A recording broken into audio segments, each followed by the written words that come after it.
Hi everybody, my name is Katrina and I'm an SLG mentor. With online school, everybody is working a lot more at home, and so I'm going to be talking a little bit about how to create a home workspace and some of the essentials. So this is the space that I do all of my work at home. As you can see, I've got a to-do list in the corner as well as some whiteboard markers, a candle. I've also got lots of pens and pencils and some headphones as well. I've got a little alarm clock that also doubles as a radio if I want to listen to a little bit of music. And then I've got all the necessary plugins that I need, as well as different binders, a trash can, and just kind of everything I would need to work for the day. It's really important that this space is clean and organized and a place that you want to work. I know how tempting it is to do your work in bed or on the couch, but preferably this is a space that you designate just to do your schoolwork. It's a lot better when you go into an exam, you've got the mindset of being in your space that you've been studying and working in, and then when you want to go and relax at night, because it's not somewhere that you've done your work during the day. Another thing I want to mention is the chair that you're sitting in when you're doing your work.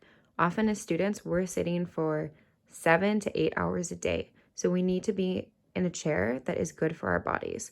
So this one that I have is an office chair. Ideally, it would have some arm handles on it, but this one doesn't.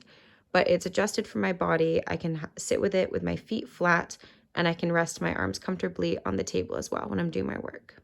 I also like having my to-do list in front of me at all times.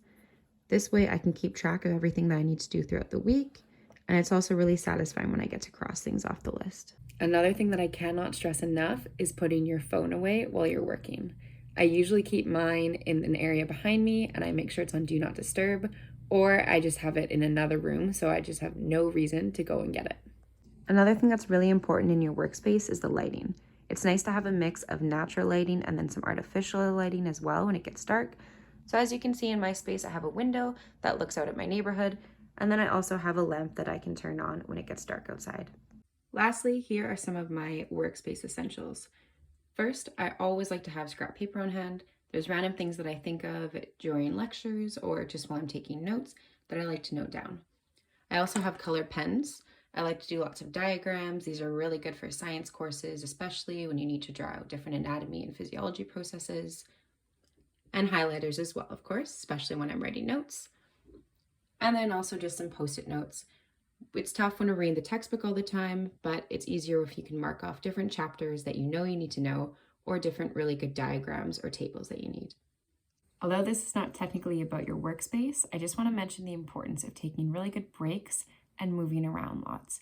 Every 30 minutes to an hour, you should be walking around a little bit, maybe doing some stretching, especially for your chest and shoulder muscles, which have probably been hunched over most of the day. Nobody can study for 2 hours consecutively without needing a break, so take them when you need them. Thanks for watching this video, and be sure to check out all of the other videos from the SLG leaders. Happy studying!